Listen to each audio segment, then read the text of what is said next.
everyone, it's Melissa from Porch Swing Creations. Today I want to share with you this faux stamped leather technique. It really looks like leather up close and personal, and it's a really easy technique to do. So today I chose to use the 4 feathers for the stamping, but I've also done one using a walk in the wild with the moose and the lovely as a tree stamp set.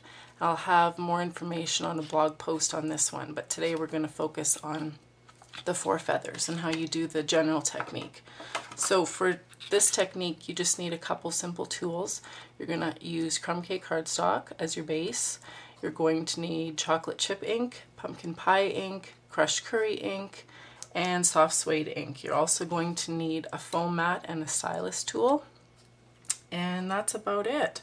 So for this card I started off, as I said, with crumb cake cardstock, and I cut the card into the shape of the window framelits. This is the second largest framelit that's in the collection. From there, all you're going to do, I've done a few steps ahead of time. I've done a piercing tool technique, just run around the edge, and it kind of adds to the look of the leather when it's all said and done. I've also punched a small hole at the top here just so that I can add my embellishments later on after we've completed the rest of the card. So I chose one of the feathers. You can choose any of the ones that are in the stamp set that you like, or any image that has more solid detail in it. You don't want an open image. It won't quite look right. It won't add to the stamped effect that we're going for.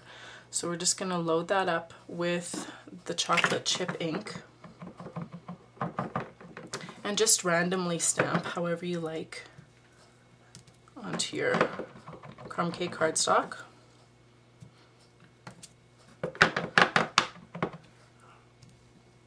So I'll just do a few here.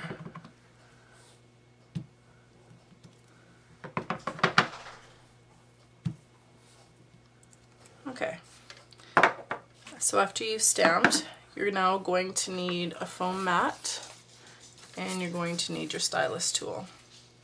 And I like to use the smaller end of my stylus tool to do this part, but it depends on how big your image is. You might be able to use the larger tip.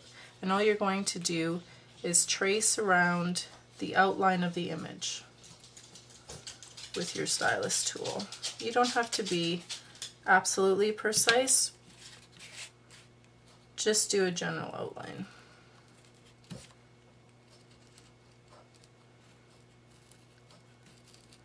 You can take as much time or as little time as you like when you do this.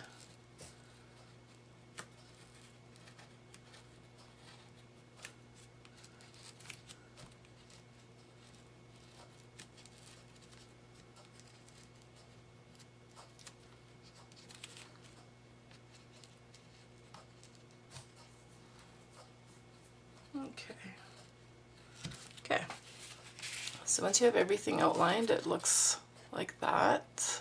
You can see a little indentation, and this is what's going to make it look like it's stamped leather. So the first color that you're going to want to start off with sponging is crushed curry, and you're just going to load up your sponge. Let's get rid of this foam mat, and you're going to start from the outside and work in. So you want some light areas, you want some shaded areas.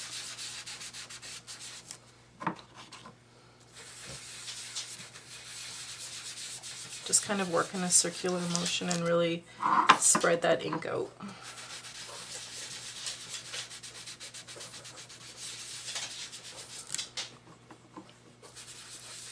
Okay, so after you apply the crushed curry, you're going to move on to pumpkin pie. Same technique, work from the outside in.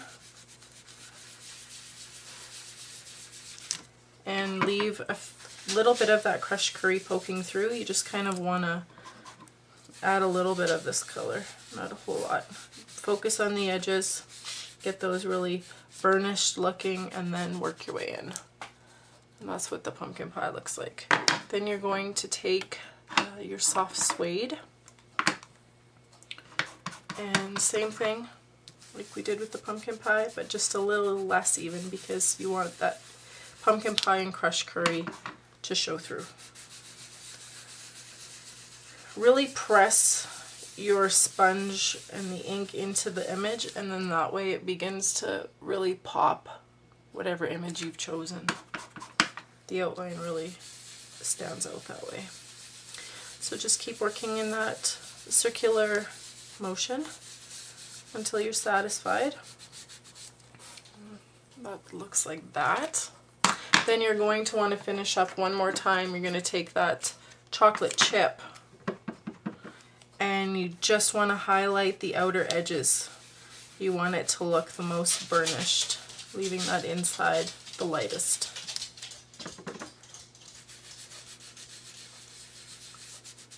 You can see those images are really starting to pop as the more ink you're adding. Okay, so now to really get the image to pop and really make it appear like the stamped leather, you're going to go back to pumpkin pie ink, load up your sponge, and you're just going to burnish lightly over top. And you'll notice that that pumpkin pie, boom, it really makes your images pop. And you'll just do that in certain areas. It doesn't have to be done over the entire piece, just here and there.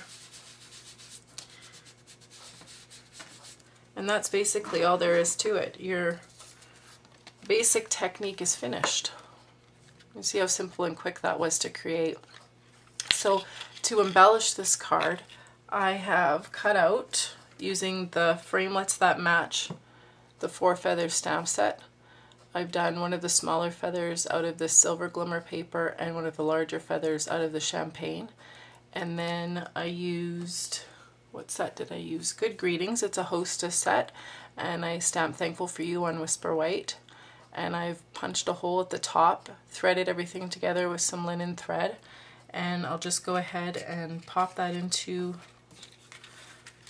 the hole that I've already made at the top of the card. Just wind that through, kind of get it where I want it, and just tie a knot at the top and cut off any excess with a piece of, or a pair of paper snips. And then if you'd like just to kind of hold your images in place a little bit better, your cutouts in place, you can use a glue dot to just, see if I can find mine here. It's just kind of helpful to hold your card together so that it kind of reads a little bit better when you're giving it for a gift.